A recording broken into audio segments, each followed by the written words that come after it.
Bien, bonsoir. Bonsoir à ceux qui sont sur place. Bonsoir à ceux qui se joignent à nous par Zoom. Donc, le Shiur qui sera ce soir pour la Tzlacha Rabba et complète d'un grand ami. Voilà, les Hashem, tout ira bien pour lui, qui s'appelle Shalom El Avraham. Alors, Parashat Vayera. Parashat Vayera, donc deuxième parashat de Shemot, il y a, comme vous savez, 7 plaies qu'on va un petit peu regarder, mais pas dans les détails. On va un petit peu aborder le sujet de côté. On va d'abord revenir un tout petit peu sur la parasha précédente, sur Shemot. On va demander comment se fait-il que le Moshe, il ait négocié avec Akadosh Baruch Hu plus d'une semaine avant d'accepter de libérer le peuple juif. C'est très étonnant que Hachem, il ait besoin d'insister. On sait que Moshe, il s'effaçait complètement devant le clan d'Israël. Il n'était rien. Et quand il a parlé, il a dit, quand il a parlé, il était avec Aaron, il a dit Anachnu ma, nous sommes quoi? Ma. Et il a même pas dit Anachnu, il a dit Nachnu ma, nous sommes quoi? Donc, c'est-à-dire qu'il a enlevé le Aleph. Au point que même le Aleph qui veut dire je, il ne l'avait pas Moshe. Donc, qu'est-ce qui fait que, puisqu'il n'existe pas par rapport à lui-même, alors, quand on lui demande Hachem lui demande de sauver le peuple d'Israël, pourquoi il est ici? Qu'est-ce qui se passe ici? Deuxième question.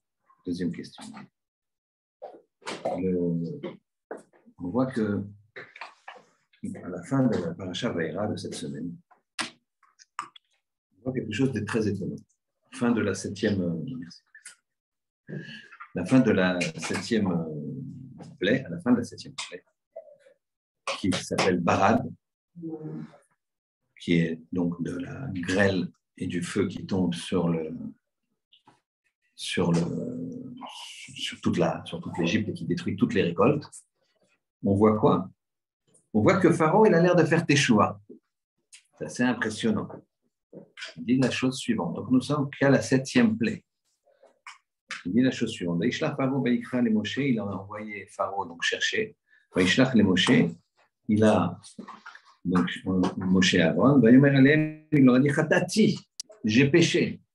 Apa'am, cette fois-ci Hachem a tzadik. Hachem il est tzadik. Hachem il est tzadik. Vani ve'ami arshaim. Et moi et mon peuple, nous sommes des Réchaïm. Donc, c'est un aveu complet, c'est extraordinaire.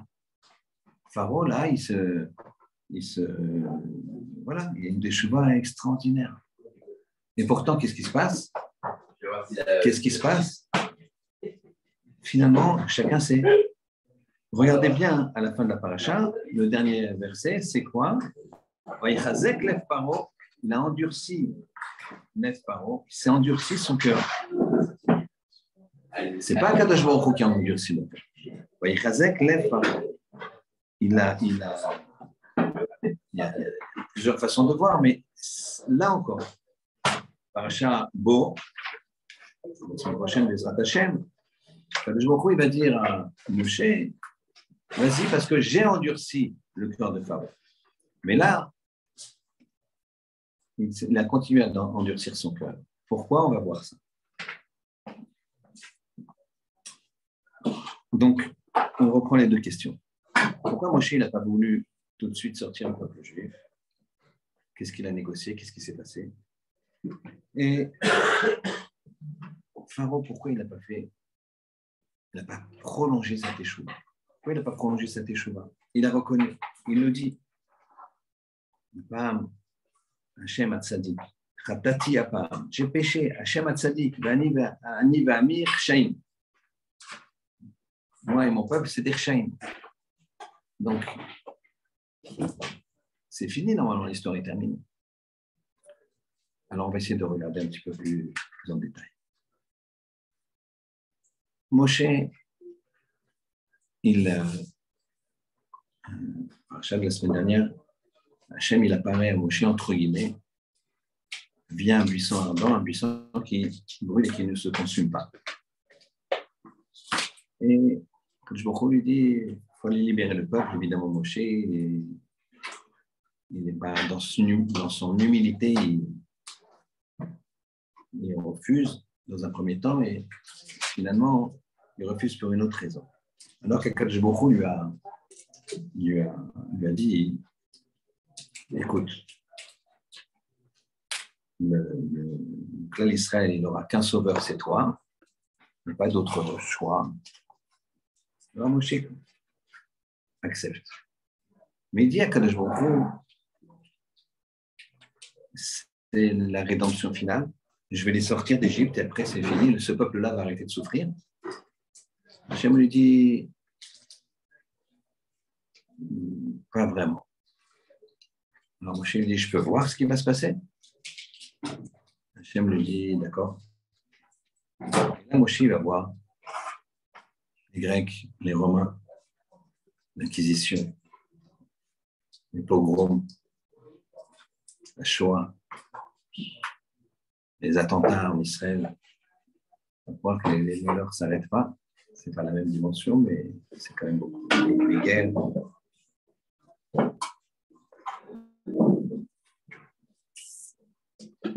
Moshe dit, je ne les sors pas.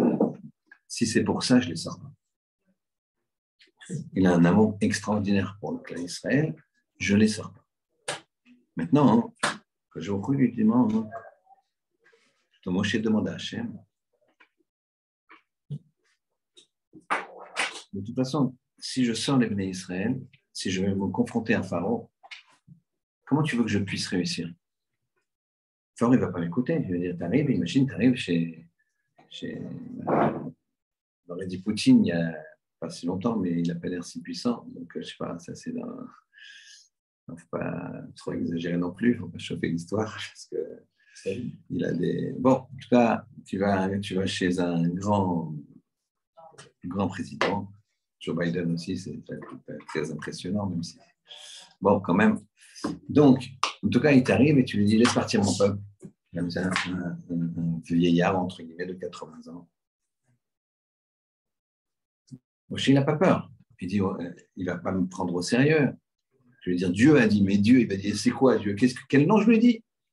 Lui, il a des différentes divinités. Il a Osiris, Isis, je ne sais pas quoi.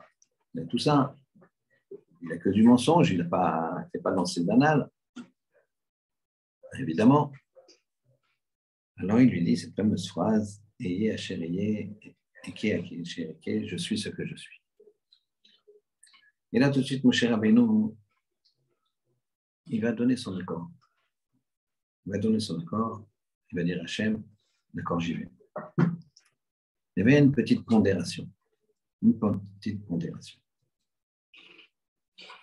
La pondération, c'est la suivante, c'est qu'il était pas très heureux, il était embêté parce qu'il avait peur de faire de la peine à Aaron. Aaron, c'est son grand frère. Aaron, il est son grand frère de 3 ans. Donc déjà, c'est l'aîné. Un aîné, il a une prérogative, c'est comme ça, l'halakha.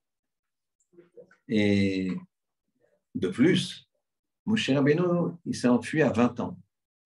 Il avait 20 ans quand il s'est enfui de chez Pharaon. Il s'est enfui du palais de Pharaon. Il a failli laisser la tête, certes, mais avant ça, il vivait tranquille. On va dire sans doute dans un certain luxe ou quelque chose. Et après, de 20 à 80, bon, il était marié avec Tzipora et j'imagine qu'il étudiait la Torah. Il n'y avait pas tellement de détails, un petit peu même l'OS qui détaille, mais en tout cas, il n'a pas subi les souffrances et l'extermination, parce qu'il faut savoir que Mitzrayim, c'est une Shoah qui a duré dure. Mitzrayim, c'était 86 ans. 86 ans, Gematria, valeur numérique, Teva, nature. Si dans la nature des peuples, les uns oppriment les autres. Et si on veut se laisser à la nature, si on veut dire, c'est la vie, Hachem dit, tu dis c'est la vie, alors je te laisse, c'est la vie, donc je te laisse. Si tu dis qu'il y a une nature et que c'est comme ça, et tu ne crois pas en moi et tu n'appliques pas les mitzvot, alors je te laisse, je me retire. C'est l'image on a dit une fois c'est le rabbi de Gour qui a dit, les gens ils ont demandé où était Dieu pendant la Shoah. Alors, d'abord, beaucoup ont dit, il était là, je l'ai vu, c'était presque évident de le voir. Mais d'autres ont dit, je ne comprends pas, c'est un père de famille qui est là dans sa maison, il défend ses enfants, sa femme et ses enfants, comme se doit le faire tout mari. Mais quand ils le mettent dehors, il dit, ça y est, papa, tu prends trop de place, papa. Donc il s'en va. Il y a des brigands qui arrivent et qui molestent tout le monde. Il dit, où t'étais? Tu m'as mis dehors. Tu ne peux pas être là. Tu m'as mis dehors. Donc Moshe Rabbeinu, il avait cette angoisse de se dire, je ne mérite pas, moi, d'être le sauveur du clan d'Israël. Le number one. Il ne voulait pas l'être. Mais quand Hachem décide, il décide. Mais il y avait Aaron. Aaron, il a été avec ses frères. Il a aidé ses frères. Il a vu la souffrance de ses frères. Il a vu comment les enfants, on les mettait vivants dans des murs pour construire les choses. Comment on égorgeait, comment on jetait dans le fleuve. C'était chaud. Hein. Et Moshe, il n'a rien vu de tout ça. Mais quand je me lui ai dit, voilà, Aaron, il vient et il est heureux. C'est-à-dire qu'il n'a aucune kpeda, comme on dit, il n'a aucune amertume vis-à-vis de toi par rapport au fait que c'est toi qui vas mener le clan d'Israël à la libération. Alors à ce moment-là, Moshe, il est d'accord. Ici, on voit que même pour délivrer le peuple, tu ne peux pas le faire au dépend de l'autre. Ça n'existe pas dans la Torah, la fin justifie les moyens. La fin justifie les moyens. Non. Il y avait un enfant, ça se passait en Pologne, il y a 200 ans à peu près. Cet enfant était extrêmement intelligent, mais très, très perturbant pour la classe. Alors, il mourait à l'école, vous voulez le renvoyer. Il ne savait pas quoi faire. Mais ils ont essayé de voir le rabbin de la ville qui a dit renvoyer un enfant et par rapport aux autres. Par rapport aux autres enfants. Elle dit, je comprends, mais il faut trouver une solution. Parce que la fin ne justifie pas les moyens. Peut-être il faut essayer d'intéresser cet enfant. Voir comment... Et le Rav, il demande d'avoir l'enfant. Il dit à ses parents, dites-lui que, comme c'est un enfant, on voit qu'il est très, très intelligent. Dites-lui que j'ai besoin de lui pour trancher une affaire. Pour trancher une affaire. L'enfant, il était jeune, je ne sais pas quel âge il a dans l'histoire, 10 ans, 9 ans. Et il vient, il est intéressé, il se dit, ça c'est incroyable. Ce n'est pas forcément prétentieux, mais ça reste un enfant. Mais vif, brillant, il demande le Rav pourquoi il me dit, parce que j'ai un din Torah, avec entre une paire de chaussures et un Sefer Torah. Ah bon? Oui, je voudrais essayer que tu m'aides à résoudre ce problème. L'enfant, il est intéressé, le Rav est rentré dans son monde, il y a une Torah entre une paire de chaussures et un Sefer Torah. Alors il dit, alors je t'explique et tu vas me dire ce que tu en penses. Il lui dit, voilà, les chaussures sont venues me voir et elles m'ont dit, il y a une vraie injustice. Une vraie injustice. Il dit quoi? Eh bien, regardez, nous, notre lot, c'est quoi? Tous les jours, on est piétiné, on marche dans la boue, on ne rentre même pas dans la maison, on nous accuse de ne pas sentir bon. Bref, on est des pestiférés. Quant au Sefer Torah, on se lève devant lui, on l'embrasse, on le décore, on lui trouve une place bien au chaud dans la choule. On fait très attention. On n'ose même pas le toucher avec les doigts. Et nous, on nous prend, on nous balance. Qu'est-ce que tu en penses? Alors l'enfant, il dit, ah ben, je suis d'accord avec les chaussures, hein, pas juste. Attends, j'ai pas fini, dit le rabbin. En fait, comprends que les chaussures, elles continuent. Alors, dit, nous, on était des vaches. Et elle aussi, on faisait partie du même troupeau. On a brouté la même herbe. On vient de le même endroit. Pourquoi cette... Alors, l'enfant, il dit, bah oui, donc c'est normal. Ils ont raison de dire, c'est pas normal qu'elle soit traitée si mal et que les autres, elles sont traitées si bien. Il me dit, oui, mais regarde la différence. Quand tu fais des chaussures, alors tu prends du gros cuir, tu ne travailles pas tant que ça, en tout cas à l'époque, le jour, les Stone, Berluti, tout ça, j'imagine qu'il n'y aura plus de jean Torah. Mais à l'époque, il fallait que ce soit costaud, il fallait que ça tienne. Donc, c'est du gros cuir. On n'a pas besoin de travailler. Alors que pour un Sefer Torah, on découpe finement, on tanne, on traite. Après, on écrit des lettres, doucement une à une. Fais attention qu'on ne trouve pas le Sefer Torah. On fait attention. Et tout ça, c'est ce que subit la peau. Elle est tannée, comme on dit, etc. Et donc, il n'a pas eu besoin d'aller plus loin. L'enfant, il a compris que les efforts qu'on faisait, c'était ça qui amenait le résultat. En fait, ici, Moshe Rabbeinu, il s'est dit, moi, je n'ai pas souffert. Donc, pourquoi j'aurais cette prérogative par rapport à Aaron? Et seulement quand Aaron était content que ce soit son frère, que Moshe a vu, le roi HaKodesh, que son frère était content de venir le chercher, eh bien, il a accepté la mission. La fin ne justifie pas les moyens.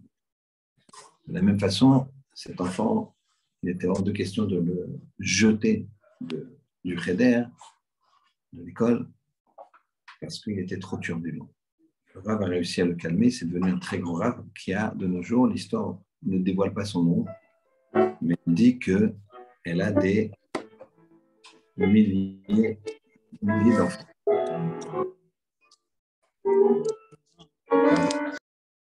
Milliers d'élèves. Excusez-moi, je suis troublé par une petite musique.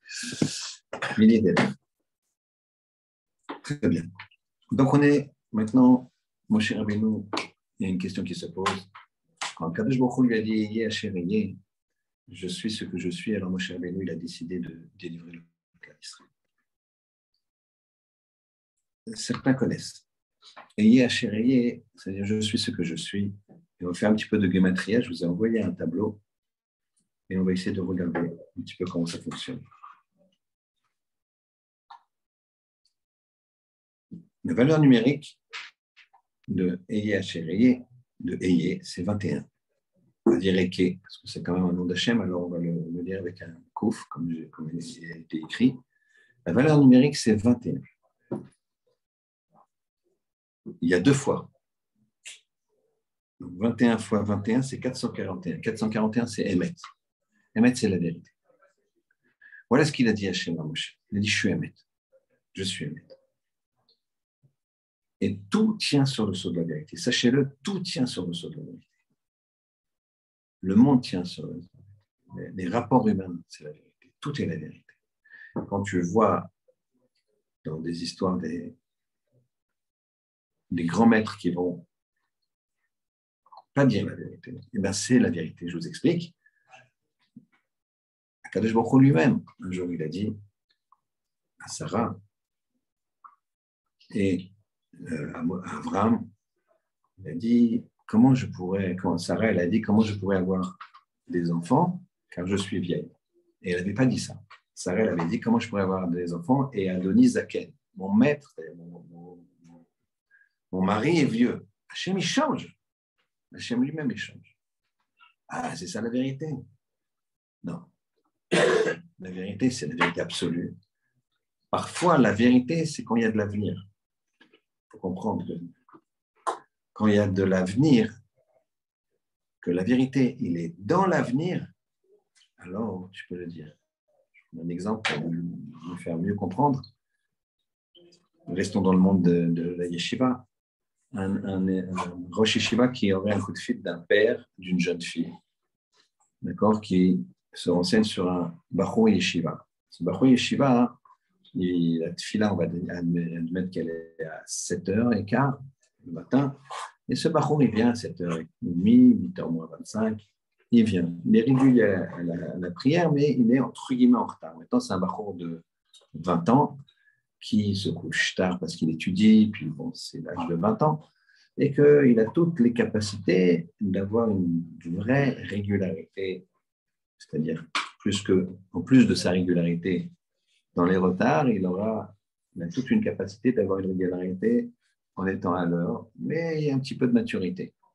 Et donc le père de la jeune fille lui dit, voilà, j'aimerais savoir, moi la prière c'est très important, est-ce qu'il est bien là à toutes les prières, est-ce qu'il est bien régulier à toutes les prières? Le rosh yeshiva, il va dire oui, il est très régulier, tout va très bien à ce niveau-là. Si on regarde une montre, il arrive un quart d'heure après le début de la tefila. Mais le rosh yeshiva, il n'a pas menti. Il donne un avenir, il regarde dans l'avenir. Dans l'avenir, cet enfant, il a le potentiel, et c'est sûr et certain qu'il sera à l'heure à la tefila. Maintenant, c'est une question de temps. Donc, j'ai pondéré ici ce que c'était le Hémet, mais en fait, attention, ce n'est pas à discrétion. On ne fait pas comme on veut et quand on veut. Le rove du temps, le Hémet, c'est le Hémet. Enfin, le Chafetz Chaim, il était âgé. Le Chafetz Chaim, il faut savoir qu'il est niftar en 1933. Tant qu'il était vivant, l'Allemand, il marchait mauvais zichro. Comme on l'a dit la semaine dernière, Hitler, il ne pouvait pas monter au pouvoir. Tant que le Chafetz Chaim était vivant, ça ne fonctionnait pas. Le Chafetz Chaim est mort et ça a commencé. Comme Vayamot, Yosef et Chol Echav, comme on a vu la semaine dernière, il est mort, Yosef et tous ses frères. Après, comme Melech Hadash, il est venu monter un nouveau roi. Et donc, le Chafetz Chaim, il était âgé à ce moment-là, très âgé, puisqu'il est né en 1840, si je me rappelle. Et donc, il avait déjà, 90 ans, et il recevait un homme très, très riche, qui avait fait un très gros don l'année d'avant. Et son petit-fils, le Chafetz Chaim, faisait l'objet de l'intermédiaire, c'était lui qui recevait, qui amenait près du Rav. Et le petit-fils, il dit au Chafetz Chaim, Saba, grand-père, regarde, c'est monsieur Untel, tu te rappelles de lui, hein? Chafetz Chaim, il regarde, il lui dit, non, je suis désolé, je ne me rappelle pas. Alors, le petit-fils, il dit, papy, Non, non, tu te rappelles bien. Non, non, regarde bien. Mais oui, c'est monsieur Untel. Goldstein. Il n'y a pas de Bouzablo, c'est Goldstein. Goldstein. Il avait fait un très beau don pour la yeshiva, pour les familles nécessiteuses, pour tout ça. Il avait fait un très, très beau don pour toutes les institutions. Il regarde, il dit non, non, je ne me rappelle pas. Voilà, le petit-fils, il se met de dos un petit peu, il cache un petit peu, il regarde avec les yeux comme ça son grand-père et lui dit tu te rappelles? Bien sûr que tu te rappelles.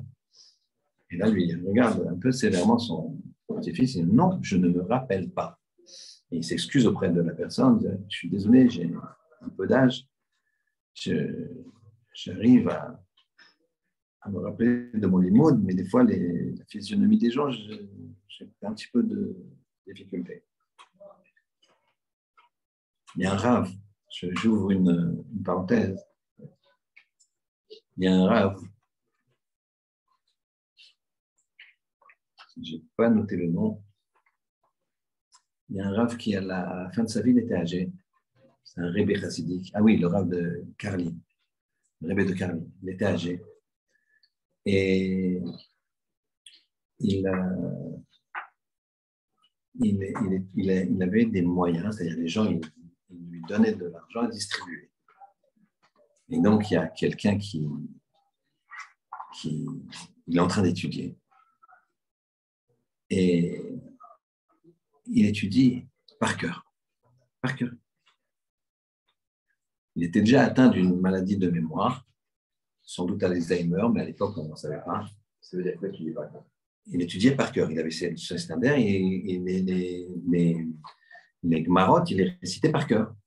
Il était là, il fermait les yeux, il récitait les gmarottes par cœur, à haute voix. Comme c'est important d'étudier à haute voix pour que ça revienne dans les oreilles. Et là, il y a un monsieur qui vient ramasser pour ses œuvres à lui, à cette personne.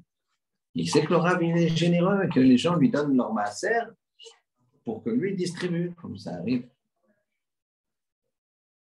Alors, il voit que le Rav ne s'arrête pas, il est impressionné par tout le par cœur qu'il sait, qu'il connaît. Et puis, on lui avait dit pourtant qu'il oubliait des choses et tout, mais il voit qu'il ne s'arrête pas d'étudier, il voit que c'est parfait ce qu'il étudie, c'est impressionnant. Et il fait finalement le réveil, il le regarde, il dit ah bonjour, que puis-je faire pour vous? Il dit voilà, écoutez, j'ai telle et telle institution, j'aurais besoin de ça, de ça. Il sort une somme d'argent et lui donne. Il dit merci beaucoup. Et il se remet à étudier.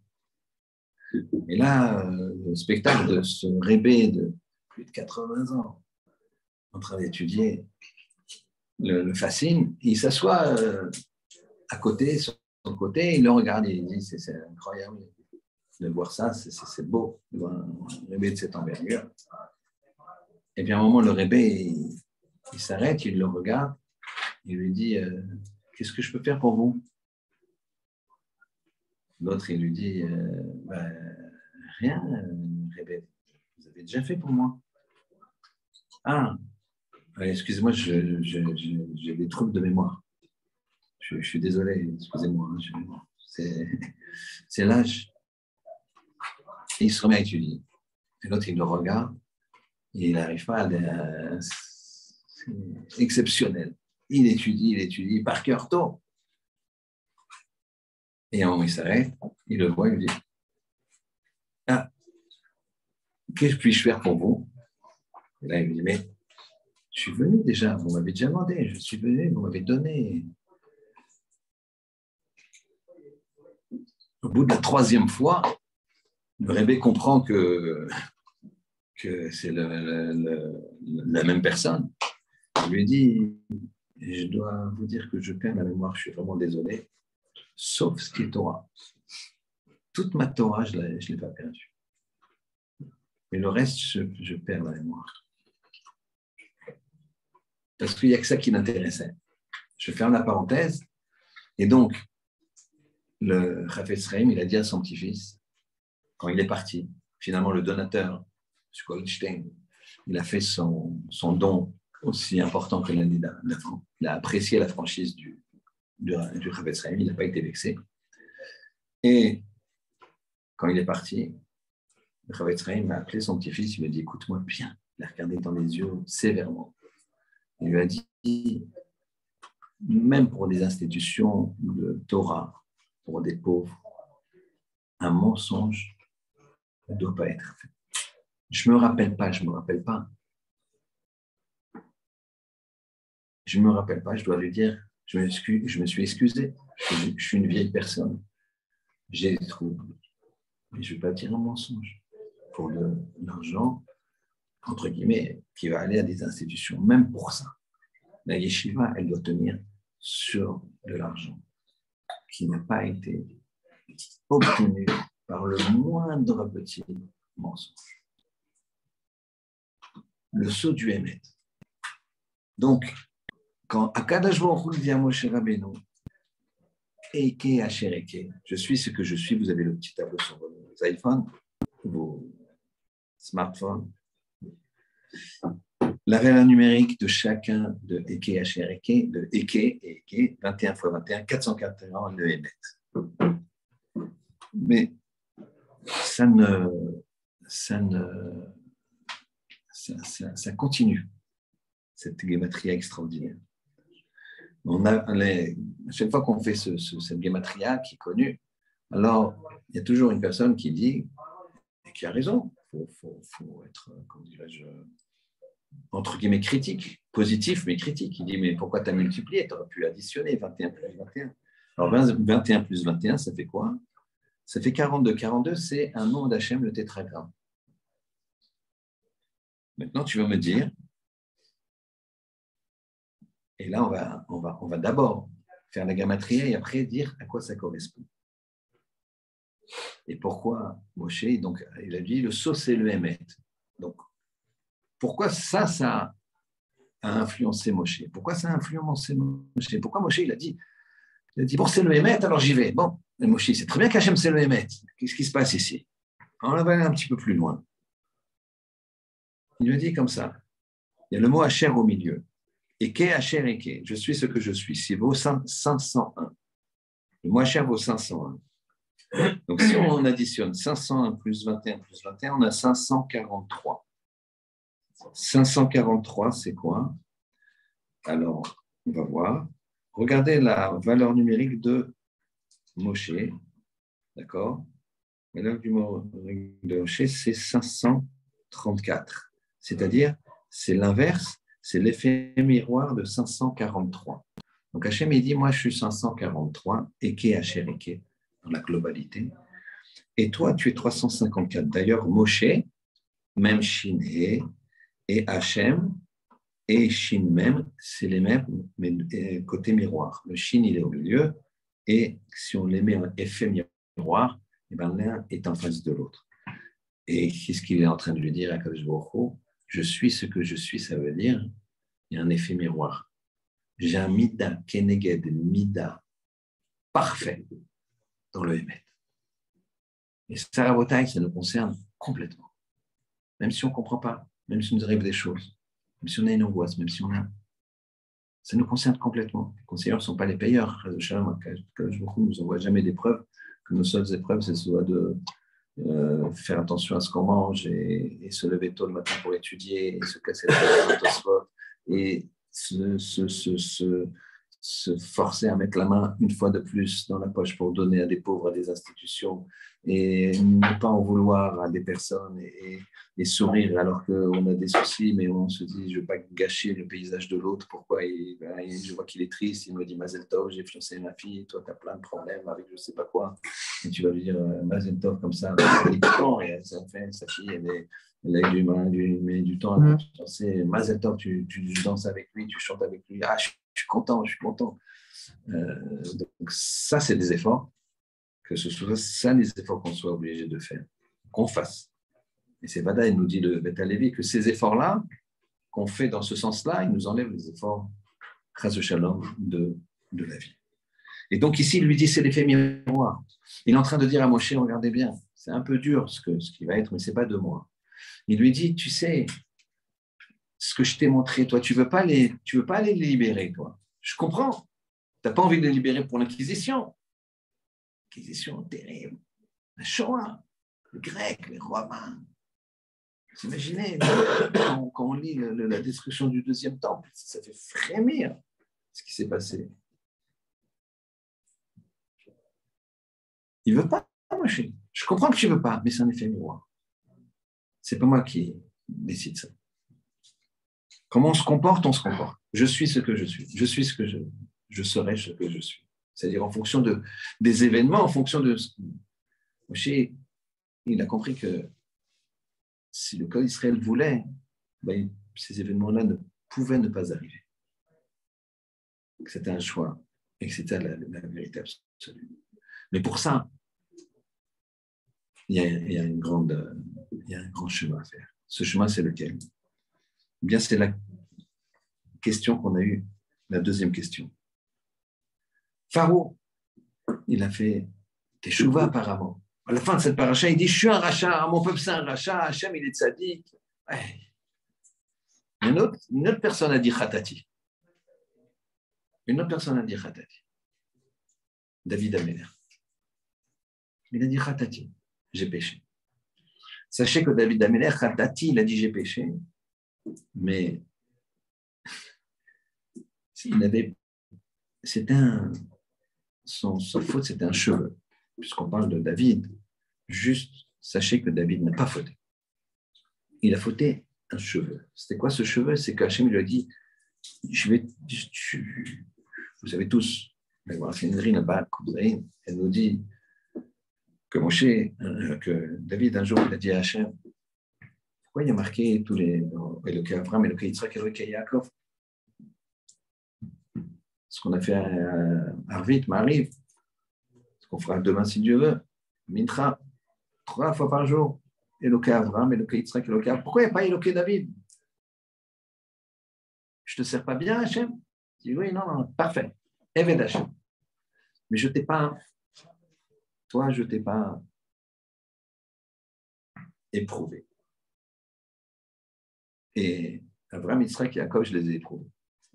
Alors, vous voyez qu'on ne comprend pas très bien la Torah, puisque Abraham, oui, Yitzhak, oui, et Yaakov, quand même, c'est dur, mais David, il a été rejeté par son père jusqu'à l'âge de 28 ans.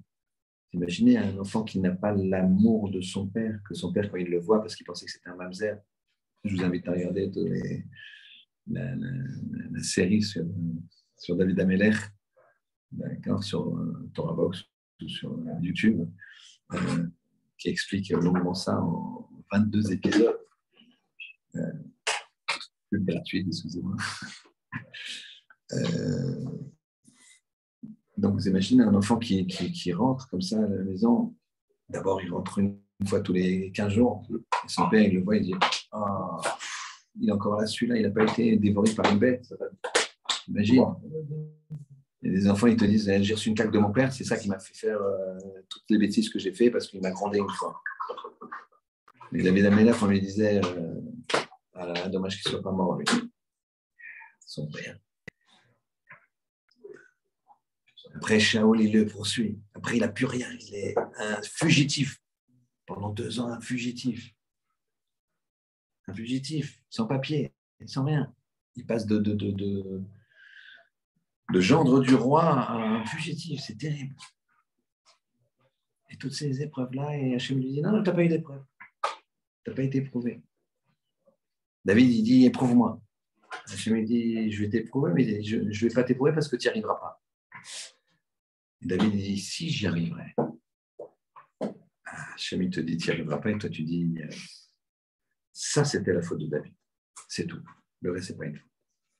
Et donc quand il dit Khatati David, Khatati, j'ai compris, je n'aurais pas dû dire ça, je regrette. J'étais rebelle. Il ne lâche plus sa tchouva. Il ne lâche plus. Pharaon, il dit Khatati, il aurait pu s'accrocher. Il aurait pu s'accrocher. Pharaon dit Khatati, j'ai péché. Hachem Elitzadik, je suis un rachat. Il le dit, rachat, moi, mon peuple, rachat. Hachem Elitzadik. Accroche-toi à ta tchouva et puis c'est fini. Non, il endurcit encore son cœur. À ce moment-là, Hachem, il va lui endurcir, Hachem, son cœur, pour lui permettre de supporter toutes les 3 dernières plaies. Mais au départ, c'est Pharaon qui s'est endurci. La bataille.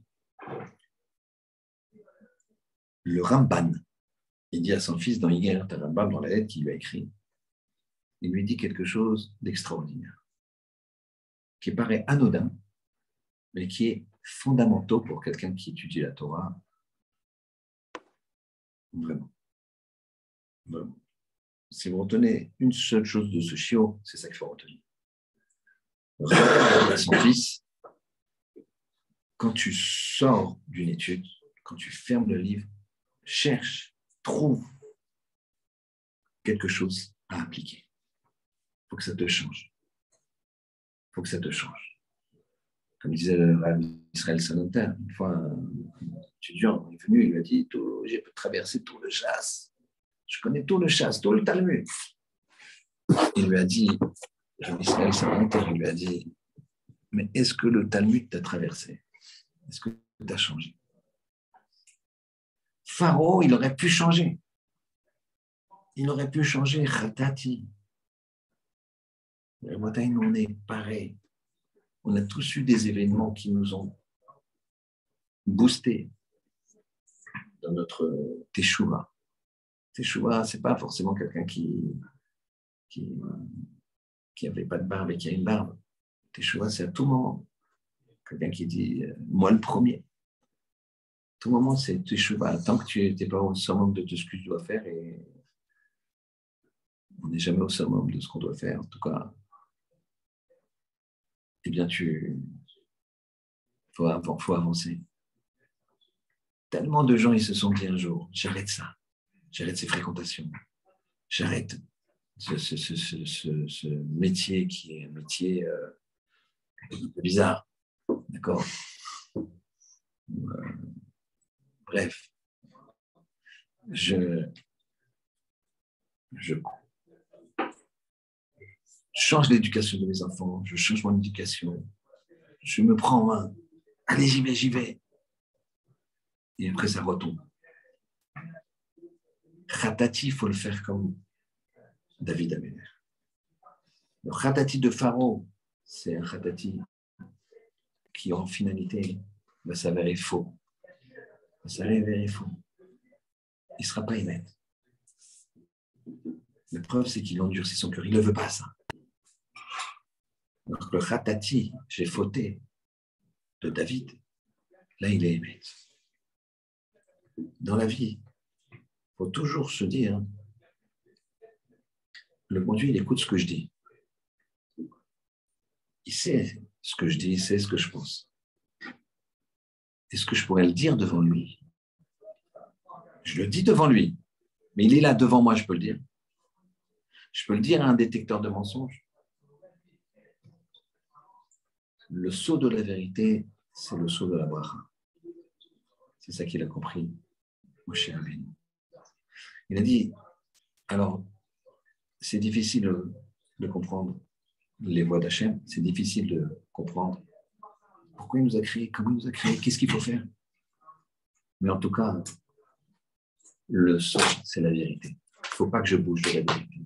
Dans la Gemara, il me semble, du Gimala Moudbeh, marqué que 2 ans et demi, Benjamin et Beth Hillel, ils ont discuté pour savoir si ça valait le coup que le monde soit créé. Que l'homme soit créé, excusez-moi. Est-ce que l'homme doit être créé ou l'homme ne doit pas être créé? 2 ans et demi, ils ont discuté. Finalement, ils ont dit, ça aurait été mieux que l'homme ne soit pas créé. Il y a beaucoup de questions qui se posent là-dessus. Vous savez ce que disait Hachem, c'est quoi ça? C'est quoi cette histoire? Alors, il dit maintenant qu'il est créé, qu'est-ce qu'il doit faire? Regardez bien, c'est fondamental. Là aussi. Il n'est pas je mets ma ça. D'accord, elle va dire, il n'est pas je mets il doit analyser ses actions. Un autre dit, certains disent, il doit analyser ses actions. Quelle différence?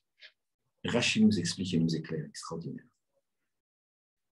En fait, la Gemara nous induit qu'il faut faire les deux. Mais le yepash pesh et masav, ça veut dire que tu dois définir, comme dit le Messie Yesharim dans le Père Kimel, tu dois définir pour toi ce qui est un bon chemin et pour toi ce qui est un mauvais chemin. Imaginez, quelqu'un il a une mauvaise fréquentation, Chas v'Shalom, et une jeune fille elle fréquente un goy. Dieu préserve l'Oalem. Il doit se poser, se dire c'est le bon chemin ça? C'est pas le bon chemin. Alors on doit partir. Ratati, j'ai fauté, il faut que je parte. Les cas ne sont pas aussi dramatiques que ça, toujours. Mais sachez que ça débute par des mauvais choix. Ça débute par une ouverture d'esprit qui n'est pas une ouverture. L'ouverture d'esprit, ce n'est pas de dire que tout est bon pour moi et que tout est égaux et tout. Il ne s'agit pas ici d'avoir de la haine pour qui que ce soit. La seule haine qu'on peut avoir, c'est sur les gens qui, de frontal, et ils sont rebelles à Kadosh Baruch Hu, frontal et consciemment. Ça, c'est autre chose. Ou la haine de certaines valeurs. Il n'y a pas la haine des gens. Kadosh Baruch Hu, il a berachama val kol ma'asa. Il a une miséricorde sur toute sa création. Même une fleur. Donc, imaginez un animal. On n'a pas le droit de faire du mal à un animal. Si on fait la shrita, comme on a vu dans l'histoire, c'est le but d'en faire un Sefer Torah, pour nourrir l'homme. C'est autre chose. Jamais gratuit. Alors, à plus forte raison, n'importe quel humain. Donc, il ne s'agit pas ici il s'agit d'avoir les vraies valeurs, le vrai bon choix. Donc, ce type de choix, ce n'est pas le bon. Donc, il nous dit comme ça, tu dois définir ce qui est le bon chemin et le mauvais chemin. Le bon emploi du temps et le mauvais emploi du temps. Pourquoi tu travailles tant? Pourquoi? C'est mon métier qui veut ça. Non, il y a des gens qui travaillent moins que toi. Le bon chemin, le mauvais chemin. Et mes pêche, ça veut dire, et je réfléchis sur mes actions passées, si elles étaient dans le bon ou dans le mauvais. Yemashmesh, c'est sur les actions futures. Je définis le bon et le mauvais chemin, et je regarde les actions futures. Futures et présentes, évidemment. Donc, c'est ça qu'on doit faire puisque maintenant on a été créé. Maintenant, juste une petite réponse au passage, sans approfondir, mais pour ne pas vous laisser sur votre faim. C'est ce qu'il faut faire tout le temps. Mais quand ils ont dit, ils sont arrivés à la conclusion que c'était mieux que l'homme ne soit pas créé. Eh bien, c'était parce que ça, c'est quand l'homme ne se comporte pas bien. Il ne fait pas la volonté d'Hachem. Ça aurait été mieux qu'il ne soit pas créé. Et pour lui et pour le monde.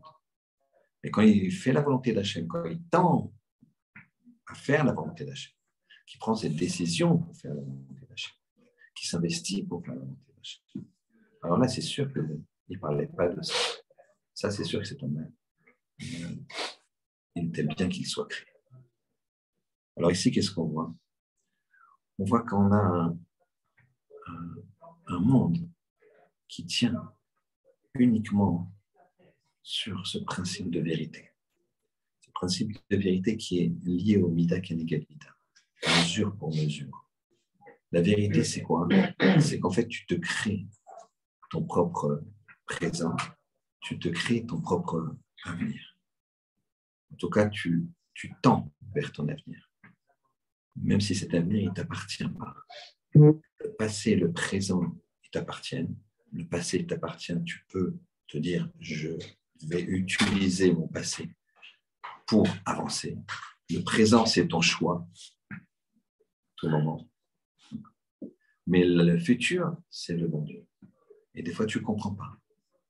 Mais sache que c'est un mida mida que tu comprendras à 120 ans, que tu comprendras peut-être un petit peu plus tard. Parfois, quand je vois il est fait peur d'un grand chesed, le Chafetz Chaim nous dit que parfois une personne, elle voit le début d'une action et la fin d'une action.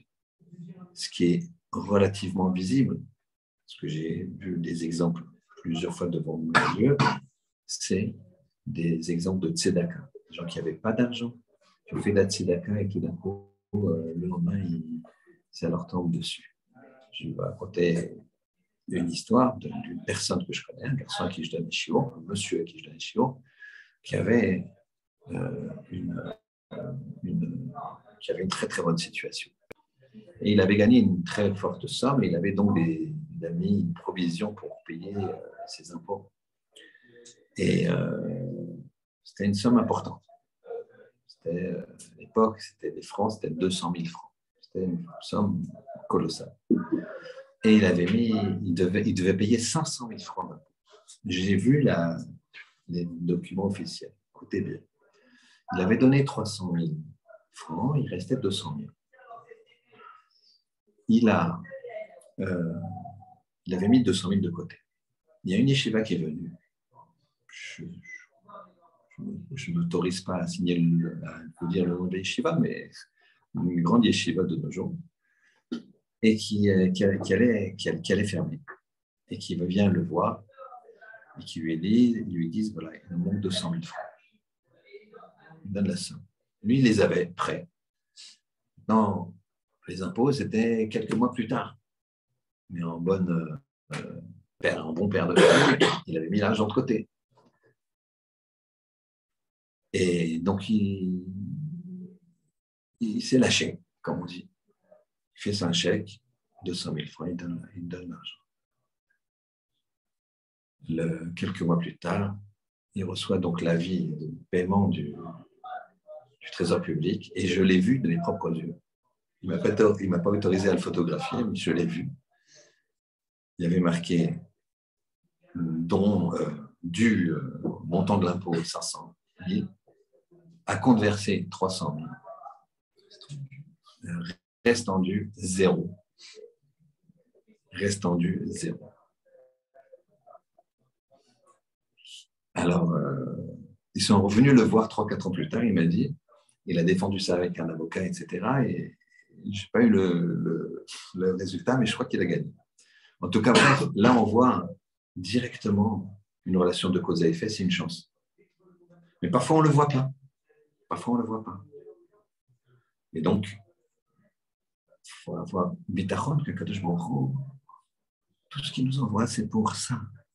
C'est pour se dire, Khatati, ou pas forcément Khatati, mais Khatati dans le sens où je ne suis pas au top de ce que je dois faire et je vais aller au top de ce que je dois faire. Je ne vais pas faire comme Pharaon. Kadosh Baruch Hu, son sceau, c'est le Hémet.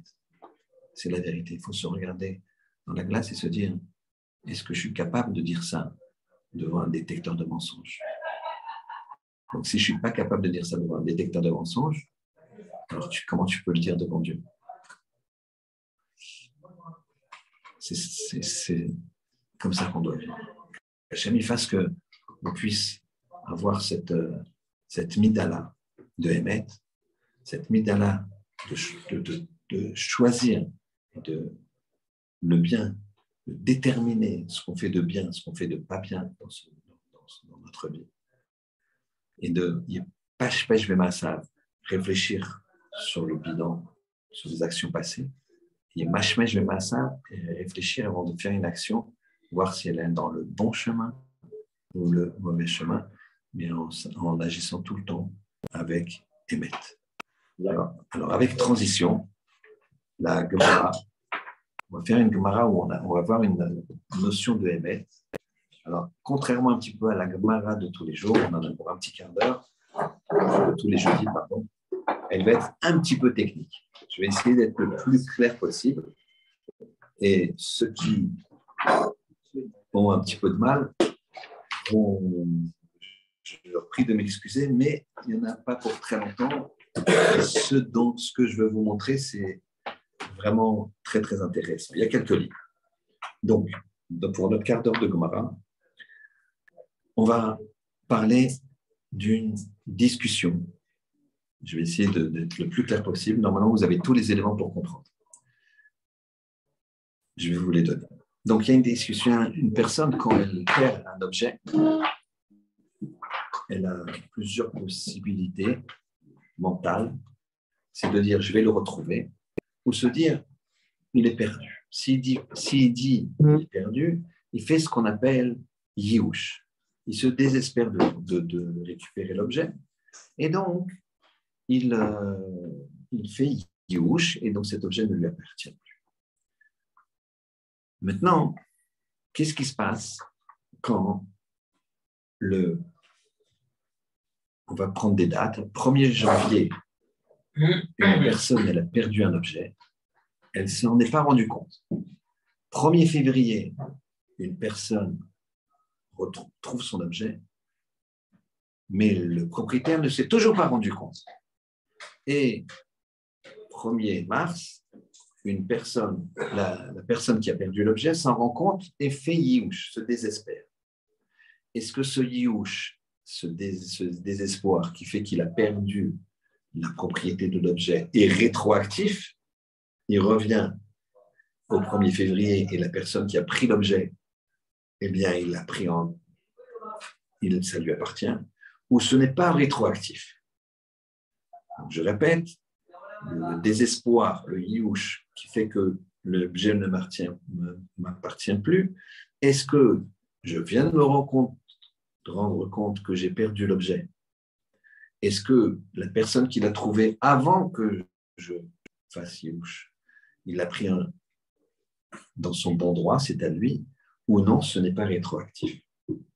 Il y a une marloquette, comme tout le temps dans la Gemara, mais les Shem Shamarim, on va le voir, c'est 2 maîtres. Un qui s'appelle Rava, un qui s'appelle Abaye. Rava, il dit, c'est rétroactif. Et Abaye, il dit, c'est pas rétroactif. Très bien. Voici la marloquette posée. Très bien. Alors, fort de ça, je dis, c'est un petit peu technique. Là, je pense que vous avez compris. Est-ce que le fait de se désespérer, c'est rétroactif ou c'est pas rétroactif? Si la personne a trouvé avant que la personne se désespère, est-ce que c'est à lui ou c'est pas à lui? Nous avons dans une petite définition, quand une personne possède un champ et que ce champ a été, comment dirais-je, labouré, moissonné, et que la récolte elle est prête à être utilisée, vendue, etc., on doit faire des prélèvements. Parmi ces prélèvements, on prélève la trouma. Bon, c'est une trouma, c'est une quantité qu'on donne au Kohen. Il y a plusieurs prélèvements. Là, je ne vais pas trop vous donner trop d'informations d'un seul coup, mais plusieurs prélèvements. Un prélèvement qu'on appelle trouma et des maasrod, aussi des dîmes qu'on donne aux lévis, etc. On va se caler sur le trouma. Trouma, c'est une partie, c'est une quantité qu'on donne au Kohen. Très bien. Maintenant, la Gemara va parler si quelqu'un, je suis propriétaire d'un champ, et mon ami, il va prélever la trouma, et donc, ça veut dire quoi là? Prendre de cette récolte et donner au Kohen, sans que je sache. Est-ce que ça, au moment où je sais, d'accord, au moment où je sais, est-ce que cette récolte, cette trouma, ce prélèvement va être valable ou pas? Si au moment où je sais, je suis content de ce qu'il a fait, et que le texte de loi me dit la trouma est bonne. Pourtant, quand il a prélevé, je n'étais pas au courant. Donc, il y a une rétroactivité. Et si, au contraire, quand ça vient à ma connaissance,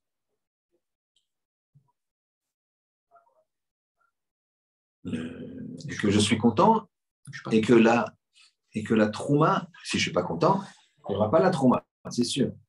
Si je suis content et qu'il n'y a pas la trouma, alors ça veut dire que ce n'est pas rétroactif. Alors, on va essayer de faire un petit peu dans les mots pour un petit peu cadrer tout ça.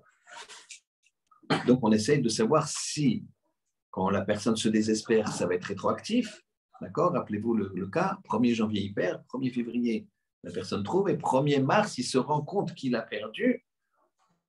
Et il fait Youch, il se désespère. À ce moment-là, est-ce que ce qu'il a trouvé, la personne qui a trouvé le 1er février, c'est à lui ou c'est pas à lui? Donc, est-ce que c'est rétroactif ou c'est pas rétroactif? Donc, Tashma, je vous ai mis un petit 1 avec une flèche. Tashma. Kitsad Amro, quand est-ce qu'on peut dire à Torem, chez l'Omidad, celui qui prélève sans le Da'at, sans la connaissance du propriétaire, Troumato Trouma, la Trouma est bonne.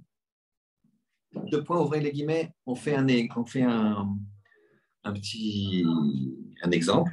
La Gemara est toujours très, dirais-je, pédagogue.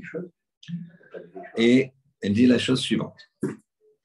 Arrêt, voici que chez Yarad les Tor, il descend, les Tor Sadeh Chavero, il descend dans le champ de son ami. Véliket, il va moissonner, Vétaram, et il va cueillir, il va Taram, il va donner la trouma, il va prélever la trouma, et il va la donner au Kohen. Chez l'Obirchut, sans son autorisation, il veut lui rendre service. Imaginez, je suis là, ce soir, je dis, voilà, demain, j'ai mon champ à Marne-la-Vallée. Demain, il faut que j'aille prélever la trouma. Je vais y aller demain après-midi. Toi, tu te dis, tiens, je vais rendre service. Hop, tu vas le matin, tu vas à Marne-la-Vallée, dans le champ, tu prélèves la trouma, puis après, tu me passes un coup de fil. Voilà, bougez pas, je vous ai prélevé la trouma. On parle ici d'un cas où celui qui prélève, ce n'est pas un cas d'arnaque. Il veut rendre service. Très bien. Donc, Vétaram chez l'eau, Birchut, sans l'accord, sans la connaissance du propriétaire, Im Choshesh Mishum Gezel, si on le soupçonne de vol. Soupçonne de vol, ça veut dire qu'il a donné une quantité ou une qualité qui n'est pas celle qu'aurait voulu donner le propriétaire. Parce qu'on a il y a dans les récoltes des très beaux fruits, des fruits corrects, des fruits moyens et des pas beaux fruits, des fruits pas beaux. Moi, je peux vous donner des fruits, je peux vouloir donner en trouma ou Cohen des fruits moyens. Je ne suis pas obligé de donner mes très beaux fruits. C'est pas. Donc, si on le soupçonne de gazelle, parce que là, ça serait un gazelle dans le sens où tu as donné des plus beaux fruits que je voulais donner. Donc, ça, c'est du vol. On ne parle pas du vol qui s'est mis dans la poche, vous comprenez? On parle du vol que tu as dépensé, tu as payé un impôt, entre guillemets, une trouma que trop belle par rapport à ce que je voulais faire. Donc, im choshesh mishum gezel, si il le suspecte de vol, en troumato trouma, sa trouma n'est pas bonne, son prélèvement ne marche pas. Il me lave. Mais s'il ne le suspecte pas, troumato trouma, la trouma est bonne. Donc, j'ai un cas où bien qu'il n'était pas au courant, la trouma est bonne. Donc, ici, Rava, qui est celui qui a l'opinion de dire que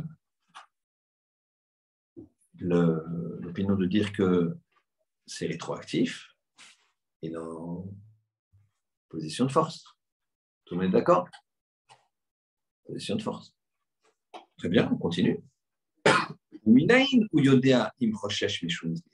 Gemara, elle demande comment je sais si le suspecte de vol ou pas, Vimlav ou non. Arrête, voici que chez Baba Alabaït, il vient le Balabaït, Umtsao, et il le trouve. Il descend dans son champ vers la vallée, il trouve son copain qui est là, qui a prélevé. Et il va lui dire, va Marlo, quel chait c'est la faute, est-ce que tu as pris les plus belles? Je lui dis, qu'est-ce que tu fais dans mon champ? Ben, j'ai prélevé la trouma, j'ai donné au Cohen, tu vois le Cohen là-bas. Je lui dis, tu as utilisé toutes les belles? Tu as pris les plus beaux fruits? Donc, d'un air de dire, je ne suis pas d'accord que tu aies donné les plus beaux fruits. Si on a trouvé des plus belles, des plus beaux fruits, donc il n'a pas pris tous les beaux fruits, tromato trouma, la trouma est bonne. Mais s'il a pris tous les plus beaux fruits, un tromato trouma. Très bien. La trouma n'est pas bonne. Par contre, l'iketo abalim, si les balim, qu'est-ce qu'ils font? Ils cueillent encore, encore de leur récolte. Mais aussi fou, si le propriétaire du champ il dit, il est où le Cohen? Appelle-le, rappelle-le. Et lui, il prend encore et il redonne au Cohen. À ce moment-là, Benkar ou Benkar, qu'on trouve des plus belles ou pas des plus belles, Troumato Trouma, c'est un Trouma et elle marche. Donc on voit bien que c'est rétroactif. Alors la Gemara dit, mais quand tu trouves des plus belles que ça, Troumato Trouma, la Trouma elle est bonne. Émail. Donc j'ai des cas. J'ai plusieurs cas que là, quand tu trouves les plus belles, elles sont là, donc la trouma est bonne, ou quand ils rajoutent. Donc, émail, pourquoi? Baïdna des taram, au moment où il a donné la trouma, l'autre, il ne savait pas, c'était le matin, il a prélevé le matin. Je n'étais pas au courant, moi, j'étais en train de faire. Et là, j'arrive dans la voiture maintenant. Et je suis dans la voiture pendant qu'il prélève, je ne suis pas au courant. C'est quand j'arrive l'après-midi, j'arrive dans mon champ, je dis, qu'est-ce que tu fais là? Ah, tu as prélevé, très bien, je prélève aussi. Bravo. Allo Avayada, il ne savait pas. Donc, Yush Shelomidat, avec Yush, le Yush, il est rétroactif. Donc, Rava qui pense ça, il a coincé Abaye, qui pense le contraire. C'est gagné. Et là, c'est pour ça que j'ai fait cette Gemara-là. Parce que là, j'ai entouré 4 mots, mais qui sont les 4 mots phares de la vie d'un homme et qui commande le shiur. Rava, il a gagné. Il a gagné. On ne voit pas que Abaye, il dit quoi que ce soit. Donc, voilà. Je discute avec toi. Tu n'as plus d'arguments. Voilà. I am the boss. D'accord? J'ai gagné. Mais c'est pas comme ça. Et dans la vie, il faut être comme ça. Il ne faut pas gagner. Il faut chercher la vérité. Et Rava se rend compte qu'il y a un détail dans son argument, dans cette Mishnah, qui fait que il y a une faille. Mais il va entre guillemets, se tirer une balle dans le pied. Et regardez ce que ça veut dire. Targema, il a traduit, il a expliqué Rava aliba de Abaye. Rava, il a expliqué dans le sens de Abaye. Dans le sens de Abaye, ça veut dire que moi, mon cher Abaye, je ne cherche pas à avoir raison. Là, tu n'as plus d'arguments, mais quand je réfléchis bien au fond, ça ne tient pas. Ce n'est pas comme ça qu'il faut comprendre la Mishnah. Et la suite, je vous le dis verbalement parce qu'il est tard.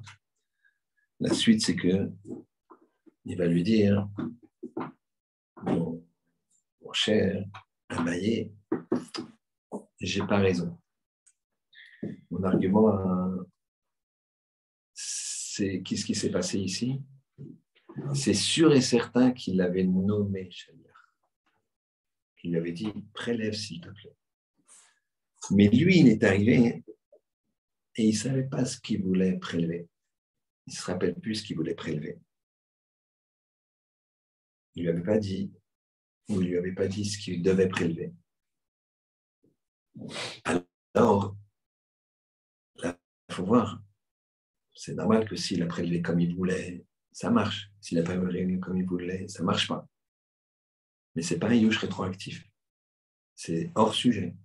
Et il l'avait nommé Shaliach.